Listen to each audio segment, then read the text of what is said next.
성남FC 의혹 제2의 대장동. 네, 최근 국민의힘에서는 이재명 후보의 성남시장 시절 성남FC 후원금 관련 의혹을 집중 제기하고 있습니다. 야당의 주장부터 들어보겠습니다. 국민의힘에 그 수상한 연결고리를 어떤 증거, 제보 같은 게 들어오는 게 있습니까? 당연히 갖고 있죠. 저 자신도 여러 가지 갖고 있습니다. 이재명 후보나 그 측근들의 주머니까지 돈이 흘러갔다라는 어떤 그런 제보가 있다고요? 그 측근들까지 간 것은 있고요. 그에 대한 증인들도 있는데 설사 지금 제대로 수사 안 하면요. 정권 바뀌면 이거 그냥 제대로 하면요. 한 달이면 이게 다 드러납니다. 돌만 들추면 다 드러날 이 바퀴벌레들을 지금 덮는다고 덮어지겠습니까? 성남FC는 제2의 대장동이에요. 이재명 성남시장이 구단주인 이 성남FC에 지금 160억 정도가 후원이 됐고 여기를 지금 수사를 막으니까 4개월 정도 이 차장검사가 형사 일부에서 재수사 필요성의 보고를 지청장이 4개월째 계속 달리하고 있다고 합니다. 이거 반드시 알아보시고요. 야당과 언론에서 제기하고 있는 성남FC 의혹의 의문점을 저희가 세 가지로 정리해봤습니다. 첫 번째는 검찰총장이 자금 추적을 막았는지 이 여부고요. 두 번째는 성남지청장의 수사 문개기 의혹이 있고요. 마지막은 이재명 후보 측근들이 자금 세탁을 한 것 아니냐 이런 의혹까지 지금 제기되고 있는데요. 하나씩 짚어보겠습니다. 첫 번째, 검찰총장이 자금 추적을 막았는지부터 살펴보겠습니다. 네, 박하영 차장검사 최근에 사직을 했죠. 지난해 7월 달에 네이버가 성남FC에 후원한 40억 원 관련해서 이재명 후보 가족 관련해 금융정보분석원 FIU에 금융자료 요청을 해달라고 대검에 의뢰를 했습니다. 그런데 김호수 검찰총장이 박은정 성남지청장과의 통화에서 재검토를 지시했다는 겁니다. 이를 두고 반응이 엇갈리고 있습니다. 다음 화면 볼까요? 법조계에서는 만약 이재명 후보가 유력 대선 후보 관련된 사안이 아니었다면 과연 검찰총장이 직접 지청장에게 반려를 지시했겠느냐 이렇게 얘기하는 반면에요. 대검에서는 검찰총장이 적법 준수 차원에서 당연히 해야 할 수사 지휘권 행사다 이렇게 서로 다른 입장을 보이고 있는데요. 최혁진 변호사님, 네네.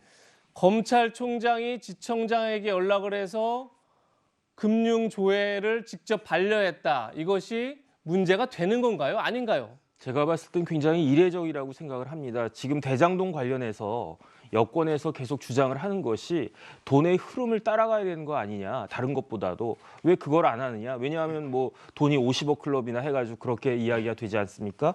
마찬가지로 성남FC 관련해가지고도 돈의 흐름을 따라가는 게 지극히 정상적인 것인데 그렇다라고 하면 제일 중요한 게 FIU에다가 조사를 하는 거거든요. 그거는 뭐 일상적으로 이루어지는 거기 때문에 굳이 총장이 여기에 대해서 관여할 필요가 없는데 그럼에도 불구하고 지청장에 이렇게 전화까지 해서 결과적으로는 더군다나 FIU에 의해 가지고 이게 자금 추적도 되지 않지 않았습니까? 지금 뭐가 문제가 되냐면요. 재벌 기업들이 성남FC에다가 돈을 지급한 것은 이렇게 지원한 것은 사실은 제3자 뇌물죄일 가능성이 굉장히 높습니다. 옛날에 어떤 판례가 있었냐면 공정거래위원장이 어떤 재벌 기업에게 이야기해가지고 자신이 다니던 절에다가 10억 원을 시주하게끔 한 적이 있었어요. 예. 그래서 그때 그 공정거래위원장, 전직 공정거래위원장이 구속까지 됐었거든요. 그런데 이번 케이스도 굉장히 유사한 거 아니냐. 뇌물죄 하면 크게 두 가지를 봐야 되는데 직무 관련성하고 대가 관계거든요. 예. 근데 뭐 직무 관련성은 일반적으로 다 충분히 인정이 될 거고 대가성이 가장 큰 문제가 되는 것인데 지금 보면은 그렇게 성남FC에다가 지원했던 기업들이 몇십 배의 이익을 뭐 이렇게 용도 변경이 된다든지 종상향이 된다든지 해가지고 받았다는 이야기니까 또 인허가 관련해서 특혜를 받았다. 그렇죠. 그런 것들이 지금 정황이 밝혀지고 있는데 그런데 왜 이런 수사를 제대로 안 하고 있는지 이런 그 의심이 오히려 더 들 수밖에 없는 것이 아닌가 싶습니다. 네, 성남FC 관련해서 두 번째 의혹입니다. 박하영 성남지청 차장검사가 돌연 사의를 표명했는데요. 검찰 안팎에서는 박 차장검사가 해당 사건 처리를 두고 친정부 성향의 박은정 성남지청장과 갈등을 빚어서 사직서를 제출하겠다. 이런 얘기도 나오고 있습니다. 박은정 지청장 이렇게 해명했습니다. 네, 보시면요. 수사팀 기록 28건 분량 그리고 8,500여 쪽을 사본에서 면밀히 검토를 했고 수사팀과의 견해 차이도 봤다. 그리고 수원지검 보고를 준비하던 중에 박 차장이 사직을 했다. 이렇게 설명을 했는데요. 이를 두고서 검찰 내부에서는 박 지청장이 사실상 수사를 뭉갰다라고 실토했다. 이런 얘기를 했습니다. 자, 친정부 성향으로 평가받는 박은정 성남지청장 과연 수사를 하지 못하게 방해했느냐 이게 핵심 쟁점으로 떠오르고 있습니다. 어떻게 보십니까? 일단 박은정 지청장은 추미애 장관 시절에 법무부 감찰 담당관을 했습니다. 네. 아시겠지만 윤석열 검찰총장의 당시 검찰총장의 징계를 주도를 했었죠. 그래서 우리가 친정권이다 이렇게 이야기를 하고 있고요. 또 보통 이 사건은 일단 분당경찰서에서 3년 동안 수사를 했어요. 예. 그러니까 3년 동안 수사를 하다가 결국은 이제 지난 이 여당의 경선 때 그때 분당경찰서가 이재명 후보의 소환을 요청을 했는데 소환 못하겠다라고 해서 서류 조사로 해서 그냥 이 무혐의로 서면 조사를 했던 끝내버렸습니다. 거죠. 서면 조사로 예. 끝내버렸습니다. 그럼 보통 지금 이제 이 검경수사권 조정으로 인해서 검찰이 수사 종결권을 갖고 있어요. 근데 문제는 이제 고발인이 이의 제기를 하면 검찰에서 다시 재심사를 할 수가 있습니다. 근데 이 사건 같은 경우는 경찰이 3년 동안 수사를 했는데도 불구하고 짧은 이 불기소 이 요청만 하고 그냥 끝내버렸단 말이죠. 이제 그렇다 보니까 이게 다시 이제 검찰로 넘어간 겁니다. 그래서 박하영 차장검사가 이제 당 검사들과 검토를 해보니까 이거는 수사의 필요성이 있다. 재수사를 해야 되겠다. 왜냐하면 재수사하는 방법, 검찰이 직접 수사하는 방법과 경찰에 다시 수사를 요청하는 방법이 있습니다. 예. 해야 되겠다고 했는데 박은정 당지청장이 이거 그럴 필요 없다. 다시 내가 이제 수사를 새를 다 보겠다라고 얘기를 한 거예요. 이제 그래서 박하영 지금 차장검사가 도저히 저는 할 수 있는 방법이 없다라고 해서 사표를 쓴 거 아니겠습니까? 우선 지청장이 이런 개별 사건에 대해서 다 모든 서류를 들여다보는 경우는 거의 없습니다. 밑에서 네. 간략하게 어떤 요점을 정리해주면 방향을 설정해 주는 거거든요. 근데 문제는 이 28건이나 4건이나 8건이나 되는 이걸 언제까지 다 보겠다는 이야기입니까? 뭐 몇 년을 보겠다는 이야기입니까? 이런 거는 저는 처음 보는 것 같아요. 왜냐하면 지청장이 본인이 직접 그럼 박은정 지청장은 모든 사건을 다 이렇게 보나요? 그렇지 않죠. 지청장으로 역할이 있는 겁니다. 수사를 제기를 하든지 이걸 결정만 해주면 되는 문제거든요. 자기가 수사하는 게 아니지 않습니까? 네. 그렇다면 왜 박은정 지청장이 이거를 28건짜리 8,500쪽 분량을 다 볼까? 결국 이거는 수사를 뭉개겠다는 것밖에 되지 않는 것 아니냐. 더군다나 일선 검사들이 당연히 수사를 해야 된다라고 요청했음에도 불구하고 수사를 진행하지 않는 것은 이 수사를 회피하는 것이다. 그렇게 보고 있는 것이죠. 네. 그런데 박은정 성남지청장은 지난해 8월 달에 네. 금융정보분석원 FIU 자료 요청 시 지청장의 결재를 받도록 위임 정결 규정을 바꾼 것으로 또 알려지고 있습니다. 다시 말해서 지난해 7월 달에 차장검사 전결로 FIU 자료 요청을 하자 그 다음 달에 앞으로는 차장이 전결하지 말고 지청장의 결재를 받아라 이렇게 규정을 바꿨다는 겁니다.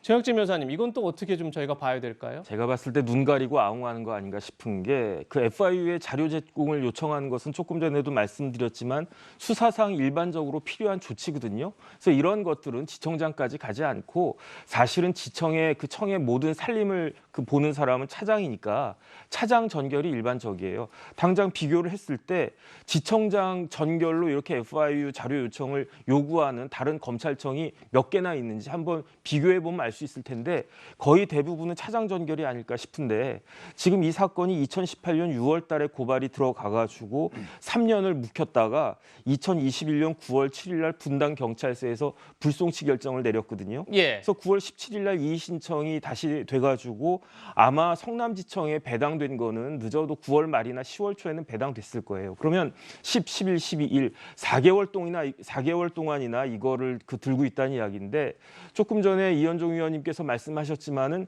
8,500페이지가 굉장히 많아 보여도 뭐 이게 독일어 원서도 아니고 뭐 며칠이면 그만 충분히 볼 수 있는 거거든요. 왜냐하면 형사사건 기록이라고 하는 게 이렇게 두꺼워 보여도 실질적으로 필요한 거는 뭐 한 200~300페이지면 충분할 거고 그다음에 박은정 지청장 20년 넘게 검사한 사람이 뭐가 핵심이고 뭐가 중요한 건지 다 알 수 있는데 더군다나 이게 박은정 지청장이 자기가 주임 검사인 게 아니고 주임 검사, 부장 검사, 차장 검사 거쳐가지고 자기한테 저희한테 와 있는데 이거를 3, 4개월씩이나 이걸 묵혔다라고 하는 것은 사실은 수사를 계속 지연시키고 뭉개려고 하는 의도로밖에는 보여지지 않는 것이 아닌가, 지금 그런 의심이 들 수밖에 없습니다.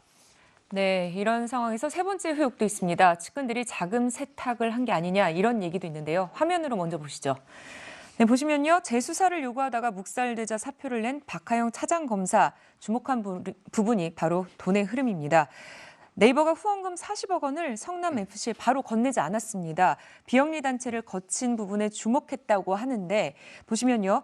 비영리 단체에 우회적으로 기부를 한 겁니다. 네이버는 희망살림에 돈을 건넸고 이 중에 1억 원을 제외한 39억 원이 성남FC에 전달됐다. 이렇게 전해지고 있습니다.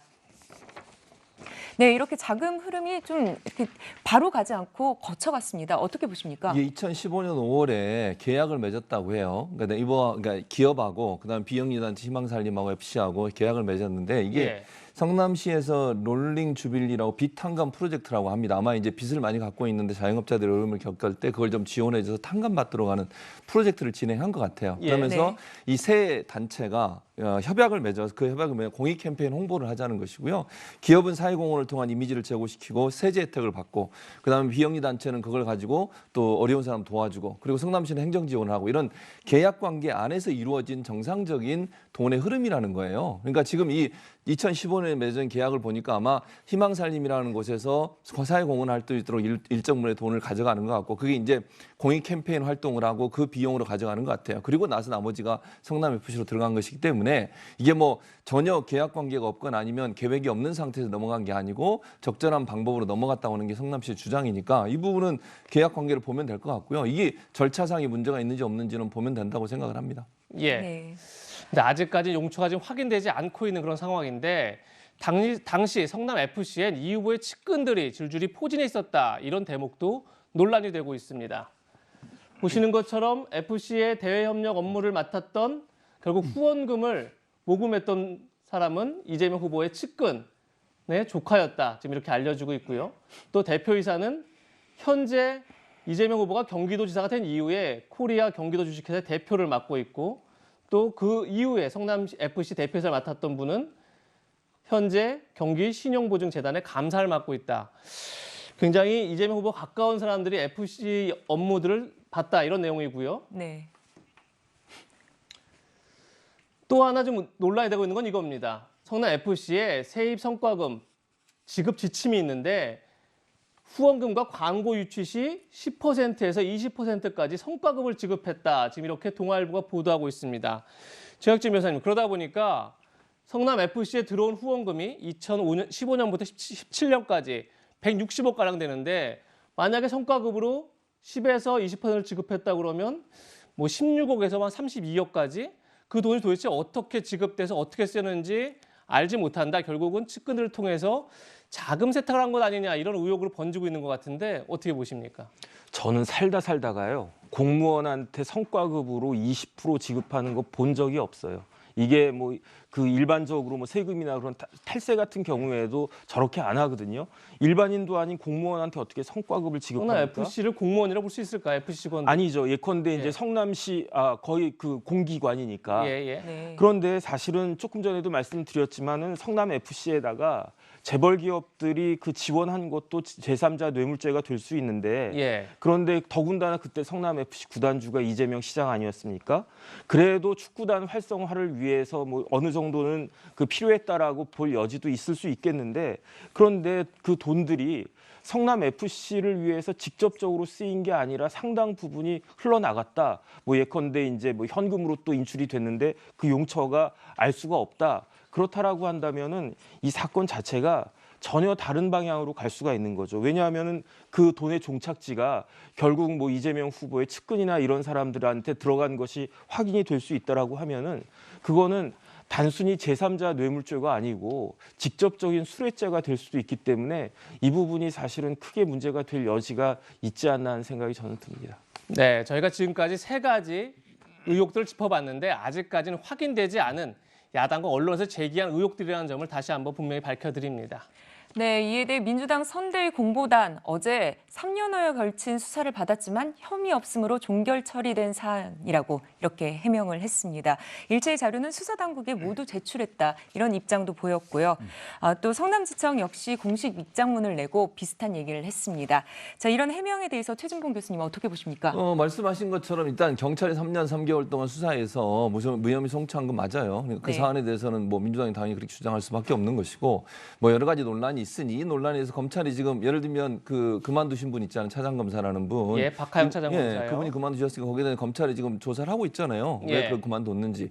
그 절차상의 문제 뭐 두 분은 여러 가지 얘기하셨지만 민주당의 반론은 결국은 FIU 같은 경우도 다른 그러니까 기존에 수사하고 있던 성남청에서 수사하고 있던 수사 외에 경찰이 수사하고 있는 내용, 즉 아직 이게 검찰로 넘어오지 않은 그 내용에 대한 정보를 달라고 해서 그거는 절차상의 문제가 있어서 그거 빼고 하라고 얘기했다는 거예요. 그것도 이제 살펴봐야 되겠죠. 그러면 정말로 그런 건지 하는 부분도.